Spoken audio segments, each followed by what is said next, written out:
आंदोलन को लेकर पहले दिन से ही एक्टिव है। लगातार सरकार के बीच और किसानों के बीच भी मीटिंग चली है, कुछ नजर हल निकलता आ नहीं रहा है। देखिए, हल निकालने की मंशा होनी चाहिए। जब हल निकालने की आपकी मंशा ही नहीं है, आप इंतजार कर रहे हैं कि या तो आंदोलनकारियों का हौसला टूट जाए, या तो जिस तरीके से 26 तारीख को किया इस तरीके का कोई और मूवमेंट करके, क्योंकि वो आपका सक्सेसफुल नहीं हो पाया। तो आपकी जब मंशा ही करप्ट है, आपकी मंशा में ही खोट है, तो आप कैसे चाहेंगे किसी चीज़ का हल निकल जाए। तो आपको, आपके लिए अपनी जिम्मेदारी है। आपको आज बंगाल दिख रहा है, आपको आज चुनाव दिख रहा है हर जगह पे। खैर, आपने पंजाब से जो मार खाई है, वो आई होप ऐसा जज्बा, ऐसा इनकलाब हर जगह पे आए। लेकिन जब आपको अपने मुनाफेखोर चीज़ें दिखती हैं जहाँ से आपका मुनाफा होगा, तब आपके लिए मैटर नहीं करता कि किसान आंदोलन में क्या हो रहा है। चाहे वो हमारे किसानों की जान जाए, चाहे यहाँ पे बुजुर्ग किसानों की जान जा रही है, चाहे किसान प्रताड़ित हो रहे हैं, चाहे इस आंदोलन की रूपरेखा खराब करने में सरकार का पूरा हाथ रहा हो, वो चाहे किसी को खालिस्तानी या पाकिस्तानी बताना, वो हर आंदोलन में उनका रहा होगा।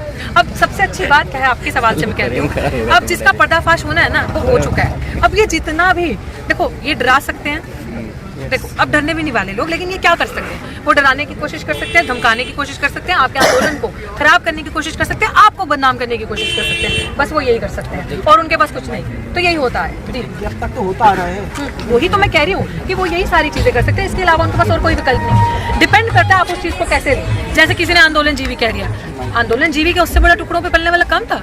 2014 के पहले बापू की तारीफ कौन करता था? जब बापू से मुनाफा खत्म तो बापू को उठा के जेल में डाल दिया था, बापू के कुकर्म चिट्ठे सामने गए। कोई जवाबदेही है? कोई पूछ सकता है क्या उनसे? 2014 के पहले आंदोलन करने की हिस्ट्री किसकी सबसे ज्यादा थी?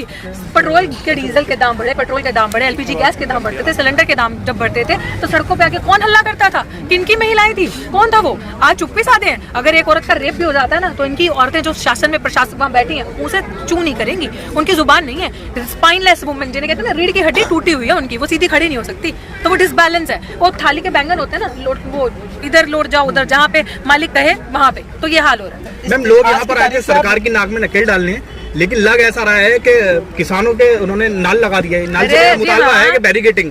जी हाँ, बैरिकेडिंग। रोक क्यों नहीं लिया? कर क्यों, कुछ उखाड़ क्यों नहीं लिया? किसानों से जीतना आसान है क्या? मतलब किसान, आप कह रहे हो कि नकेल डालने आए हैं। ये आंदोलन इतिहास है अपने आप में। इट्स नॉट, मान लीजिए आज जीत नहीं है, कल नहीं है, परसों निश्चित है, लेकिन जो आंदोलन से अवेयरनेस और जो क्रांति हो रही है ना, वो आप कहीं नहीं देखेंगे। 30 साल के तो आप भी नहीं होंगे, 30 साल के तो आप भी नहीं होंगे। देखा 30 साल में, 25-30 सालों की हिस्ट्री में अपने इतिहास की देखा कोई ऐसा आंदोलन? देखिए ऐसी मास जागरूकता।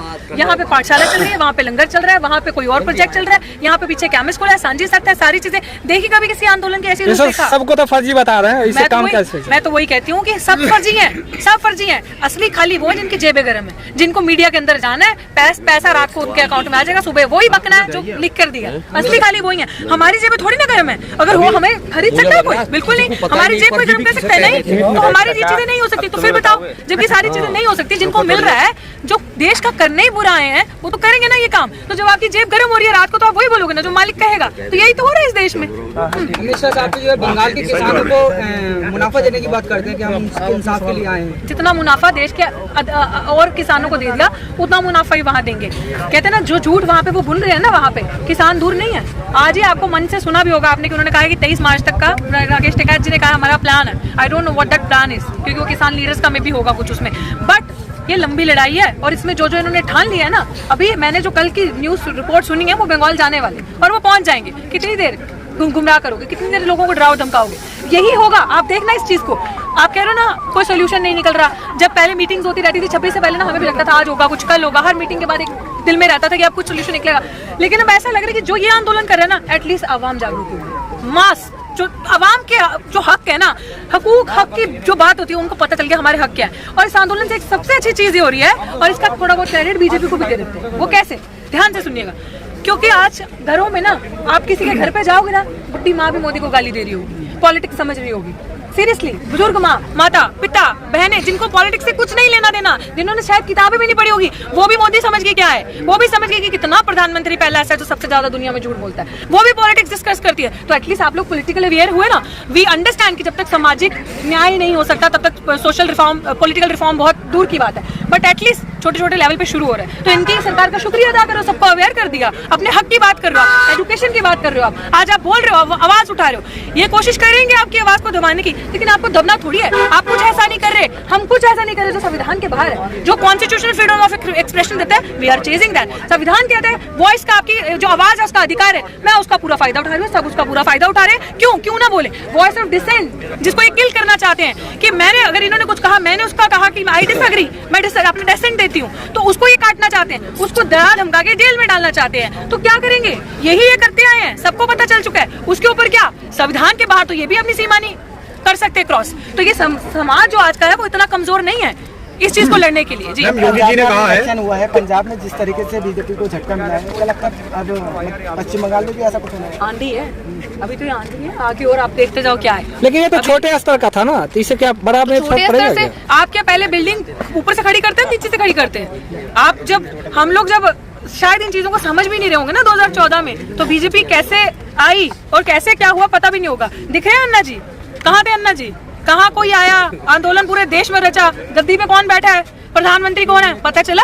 तो ये आपको काम करना है, अवेयरनेस अब आपके हाथ में है। आपको पता होना चाहिए अपने अधिकारों को लेकर, और आपको पता होना चाहिए कि बेस अगर मजबूत होगा तो आप उसके ऊपर ढांचा जितना मर्जी बड़ा खड़ा करें। छोटे से ही शुरुआत होगी, आप ऊपर से नीचे नहीं आ सकते। राइट, पेट्रोल डीजल के जो दाम बढ़ रहे हैं उस पे क्या कहना है? प्रतिदिन 80-90 पूरे 100 क्या कहना है? मुझे तो वही कहना है जो वो लाला रामदेव जो बार बार बोलता रहता था, मूर्ख इंसान, जिसने समझ पाए आप लोग वोकल फॉर लोकल, समझ पाए? अब भी समझ जाओ, नहीं तो शरीर के बदन से कपड़े भी जाएंगे और कहेंगे तो क्या होगा, महंगाई बढ़ गई, कपड़े उतारो, पत्ते पहनो। ये भी दिन दूर नहीं है। तो ये हम लोगों को समझना, आप लोगों को समझना है। ये चीज तो हमें समझनी है ना कि वो इंसान जो कहता आया था 35 रुपए में पेट्रोल, बच्चों को बोल रहा है। बच्चे क्या होते हैं? आप बच्चों की फाउंडेशन खराब कर रहे हो। मतलब अभी जब उनका बेस बन रहा है तब आप 2014 से बोलते हैं, गुमराह कर दिया पूरे लोगों को। असली बात यह है कि विपक्ष निकम्मा है। अगर विपक्ष मजबूत हो ना तो ये बात ही ना हो। विपक्ष कौन आज? मैं, आप पत्रकार, एक्टिविस्ट, स्कॉलर्स जो है, जो लड़ रहे हैं सड़कों पे, वो सारा विपक्ष है। विपक्ष है नहीं, विपक्ष भूल गया कि उसका रोल क्या है 2014 के बाद। वो अपना अस्तित्व भी खोज रहा है 2014 के बाद, उसको समझ नहीं आ रहा करना क्या है। तो this is what is happening in our country. We lack leadership and Modi is made god, Modi is made Modi by this media. जिन्होंने मीडिया को ही खरीद लिया, जो चौथा स्तंभ माना जाता था डेमोक्रेसी का, जो फोर्थ पिलर जिसपे मजबूती थी, जो जनता अगर प्रोटेस्ट करे सड़कों पे बैठा उससे सवाल करे कि क्यों दुखी हो भाई, क्या दिक्कत है, एलपीजी के गैस क्यों बढ़े, क्या दिक्कत है, एलपीजी के भाव बढ़ गए, पेट्रोल के भाव बढ़ गए, वो उसका काम था। वो बोल सकती थी कि कांग्रेस के टाइम पे ये था तो भाजपा के टाइम पे ये हो रहा है। आज आपकी जेब से कैसे पैसा लेकर जा रही है सरकार, पता चल रहा है आपको? नहीं पता चल रहा। सुनिए सुनिए, आप ही के बनाए हो, पहले बोलेंगे स्टैचू लगाते हैं, गुजरात में स्टैचू बनाते हैं करोड़ों रुपए खर्च करके, राइट, करोड़ों रुपए खर्च करके स्टैचू बनाए। अरे फिर इसी ऑडियंस को वो स्टैचू देखने जाना, फिर पहले आपके टैक्स पे से स्टैचू बनता है, फिर आप स्टैचू को देखने जाते हैं, फिर टिकट देते हैं। है कोई मूर्ख आपसे ज्यादा, हमसे ज्यादा? तो हम नहीं, अभी नहीं समझेंगे तो कब समझेंगे? ये प्रचार तो सोशल मीडिया के माध्यम से आप लोगों को करना पड़ेगा ना, या आप लोग भी गोदी मीडिया वाला काम करोगे? आप सोचो, अभी यहाँ पाठशाला चल रही है इस बॉर्डर पे, ये काम हो रहा है। मुझे इस चीज का जवाब चाहिए, आप सब भी दीजिएगा, क्योंकि आप पत्रकार है ना, दिन रात सड़कों पे रहते हैं न्यूज की इन्फॉर्मेशन के लिए। तो आप मुझे बताओ, ये देश जो विश्व गुरु की बात करता है, ये देश जो इतिहास कायम करने की बात करता है, जो new India, make in India, digital India की बात करता है, वी रिस्पेक्ट दैट, बट कहाँ है ये सारी चीजें? ये इस देश का प्रधानमंत्री जो अपने आप को विश्व गुरु का प्रधानमंत्री जो कहता है कि मैं सब कुछ हूँ, मैं ही हुक्मरान हूँ, जिसका 56 इंच का चीन सीना है, जिसके पास इतना पैसा है और इतना दिमाग है कि अपनी फोटो वो मंगल ग्रह पे, मार्स पे भेज सकता है अलॉन्ग विद भगवत गीता।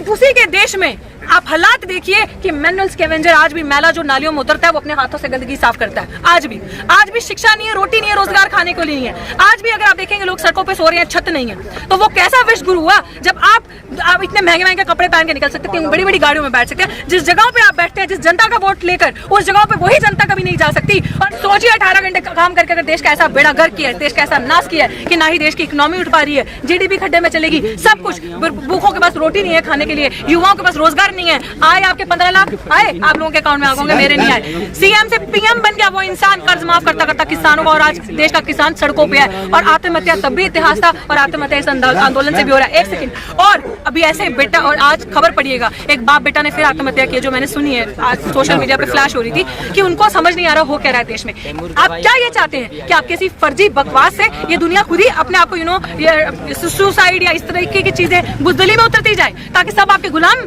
बन जाए? मान के चलिएगा, जिस भी देश में जब कैपिटलिज्म आता है ना, जब इस तरीके का डिक्टेटर कोई आता है और सब पूंजीवाद के हाथ में जाने का दौर आ जाता है, उस देश का हाल ऐसे शुरू होता है। ये तो चाहते हैं कि